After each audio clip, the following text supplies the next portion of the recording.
Hi all, welcome to Mint. മിൻറ്റിൻ്റെ പുതിയൊരു സെക്ഷനിലേക്ക് നിങ്ങൾക്ക് എല്ലാവർക്കും സ്വാഗതം.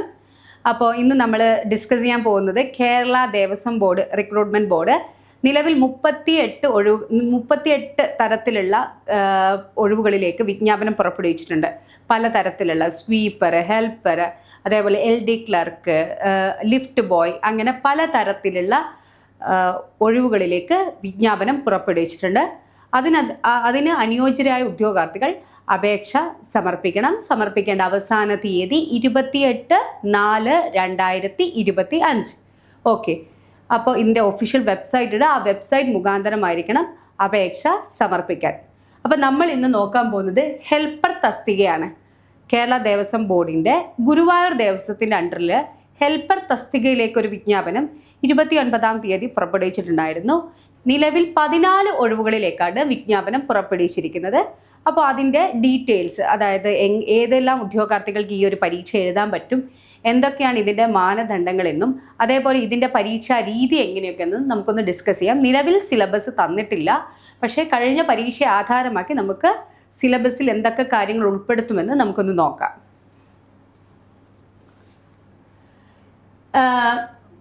ഹെൽപ്പർ തസ്തികയിലേക്ക് ആദ്യം എന്ന് പറയുന്നത് 14 ഒഴിവുകളാണുള്ളത് ഗുരുവായൂർ ദേവസ്വം ബോർഡിൻ്റെ അണ്ടറിൽ. അപ്പോൾ ഇതിന് ആദ്യം വേണ്ടത് ഈ ഒരു അപേക്ഷ സമർപ്പിക്കേണ്ട ഉദ്യോഗാർത്ഥികൾക്ക് ദൈവത്തിലും അതുപോലെ ക്ഷേത്രാചാരങ്ങളിലും വിശ്വാസമുള്ള ഹിന്ദു മതത്തിൽപ്പെട്ട ഉദ്യോഗാർത്ഥികളാണ് അപേക്ഷ സമർപ്പിക്കേണ്ടവർ. അപ്പോൾ ഹിന്ദു മതത്തിലായിരിക്കണം, അതുപോലെ ദൈവത്തിലും അതുപോലെ ക്ഷേത്രങ്ങളിലും അമ്പലത്തിലൊക്കെ നല്ല രീതിയിൽ വിശ്വാസമുള്ള ആൾക്കാരാണ് അപേക്ഷ സമർപ്പിക്കേണ്ടത്. ഇതിൻ്റെ ശമ്പള സ്കെയിൽ എന്ന് പറയുന്നത് 23,000 രൂപ മുതൽ 50,200 രൂപ വരെയാണ് ഇതിൻ്റെ ശമ്പള സ്കെയിൽ നിശ്ചയിച്ചിരിക്കുന്നത്. 23,000 രൂപ മുതൽ 50,200 രൂപ വരെയാണ് ഇതിൻ്റെ ശമ്പള സ്കെയിൽ. ഇതിൻ്റെ വിദ്യാഭ്യാസ യോഗ്യത എന്ന് പറയുന്നത് 7ാം ക്ലാസ് വിജയിച്ചിരിക്കണം. അതായത് 7ാം ക്ലാസ് വിജയം അല്ലെങ്കിൽ അതിനെ റിലേറ്റ് ചെയ്തിട്ടുള്ള തതുല്യ വിദ്യാഭ്യാസ യോഗ്യതയുള്ള ഒരു ഉദ്യോഗാർത്ഥിക്ക് ഈ ഒരു പരീക്ഷയ്ക്ക് അപേക്ഷ സമർപ്പിക്കാൻ കഴിയും.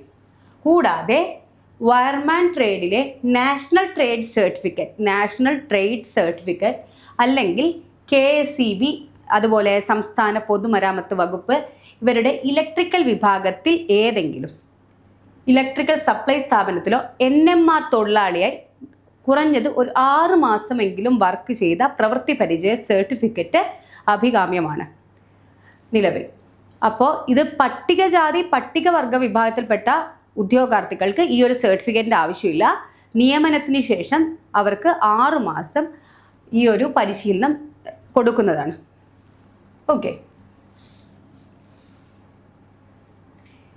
നേരത്തെ ഞാൻ പറഞ്ഞതുപോലെ ഒഴിവുകളുടെ എണ്ണം എന്ന് പറയുന്നത് 14 ഇപ്പോൾ റിപ്പോർട്ട് ചെയ്തിരിക്കുന്നത്.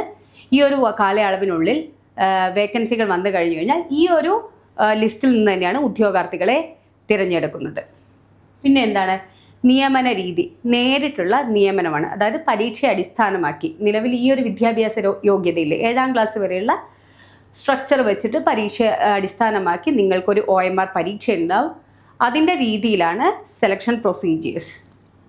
പ്രായപരിധി നിലവിൽ 18-നും 36-നും ഇടയിലാണ് പ്രായപരിധി പറഞ്ഞിരിക്കുന്നത്.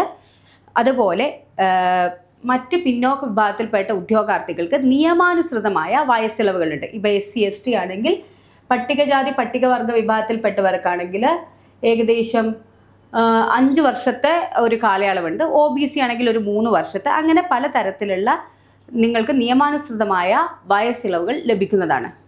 അല്ലാതെ ജനറൽ കാറ്റഗറിയിലുള്ള ഉദ്യോഗാർത്ഥികൾക്ക് 18-നും 36-നും ഇടയിലാണ് പ്രായപരിധി നിശ്ചയിച്ചിട്ടുള്ളത്. പരീക്ഷാ ഫീസ് എന്ന് പറയുന്നത് ജനറൽ കാറ്റഗറിക്കും OBC കാറ്റഗറിക്കും 300 രൂപയാണ്. അതേപോലെ SC ST ആ ഒരു വിഭാഗത്തിൽപ്പെട്ട ഉദ്യോഗാർത്ഥികൾക്കാണെങ്കിൽ 150 രൂപയാണ് പരീക്ഷാ ഫീസ്. ഇത് മണി ഓർഡറായോ ഒന്നും സ്വീകരിക്കുന്നതല്ല. അതുകൊണ്ട് ഈ ഒരു വെബ്സൈറ്റിലുള്ള പേയ്മെൻറ്റ് ഗേറ്റ്വേ വഴി തന്നെ വേണം പേയ്മെൻറ്റ് അടയ്ക്കാൻ. നിങ്ങളുടെ പരീക്ഷാ ഫീസ് ഓൺലൈനായി അപേക്ഷിക്കാൻ വേണ്ടിയിട്ട്. ഇനി നിലവിൽ വിദ്യാഭ്യാസ യോഗ്യത 7ാം ക്ലാസ് തത്തുല്യം എന്ന് പറഞ്ഞിട്ടുണ്ടല്ലോ, അതിനെ ബേസ് ചെയ്തായിരിക്കും നമ്മുടെ ചോദ്യ പേപ്പർ പ്രിപ്പയർ ചെയ്യുക. 100 മാർക്കിൻ്റെ ചോദ്യങ്ങൾ ഉൾപ്പെടുത്തിയിട്ടുള്ള ഒരു ഓബ്ജക്റ്റീവ് മാതൃകയുള്ള ഒരു പരീക്ഷാ രീതിയായിരിക്കും നടക്കുന്നത്. 1 മണിക്കൂർ 15 മിനിറ്റ് ആയിരിക്കും ഈ ഒരു പരീക്ഷയുടെ ദൈർഘ്യം എന്ന് പറയുന്നത്.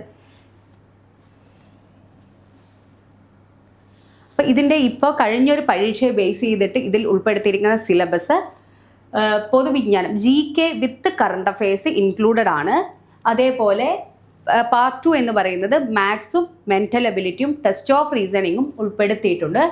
പാർട്ട് 3 എന്ന് പറയുന്നത് ക്ഷേത്രകാര്യങ്ങൾ, ഹൈന്ദവ സംസ്കാരം, ആചാരാനുഷ്ഠാനങ്ങൾ, വിവിധ ദേവസ്വം ബോർഡുകൾ മുതലായവയെ ഉൾപ്പെടുത്തിയിട്ടുള്ള ഒരു റിലേറ്റഡ് ആയിട്ടുള്ള ഒരു സെക്ഷൻ ഉൾപ്പെടുത്തിയിട്ടുണ്ട് പാർട്ട് 3. പാർട്ട് 4 എന്ന് പറയുന്നത് നമ്മുടെ മലയാള ഭാഷയിൽ നിന്നും ക്വസ്റ്റ്യൻസ് ഉൾപ്പെടുത്തിയിട്ടുള്ളതാണ് പാർട്ട് 4.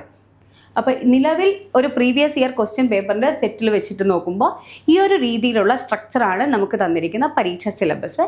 അപ്പോൾ വരാനിരിക്കുന്ന ഹെൽപ്പർ തസ്തികയിലേക്കുള്ള പരീക്ഷയുടെ സിലബസ് അപ്ഡേറ്റഡ് ആയിട്ടില്ല. അപ്പോൾ ഈ ഒരു രീതിയിൽ നിങ്ങളിപ്പോൾ പഠിച്ചു തുടങ്ങിക്കോളൂ. ഇതിൽ ചെറിയ മാറ്റങ്ങൾ മാത്രമേ വരാൻ സാധ്യതയുള്ളൂ. അപ്പോൾ ഇപ്പോൾ നിങ്ങൾക്ക് ഒരു ഹെൽപ്പർ തസ്തികയിലേക്ക് പരീക്ഷയ്ക്ക് അപേക്ഷിക്കുന്ന ഒരു ഉദ്യോഗാർത്ഥിക്ക് എങ്ങനെ ഒരു പരീക്ഷ അഭിമുഖീകരിക്കണം എന്ന് മനസ്സിലായി എന്ന് വിശ്വസിക്കുന്നു.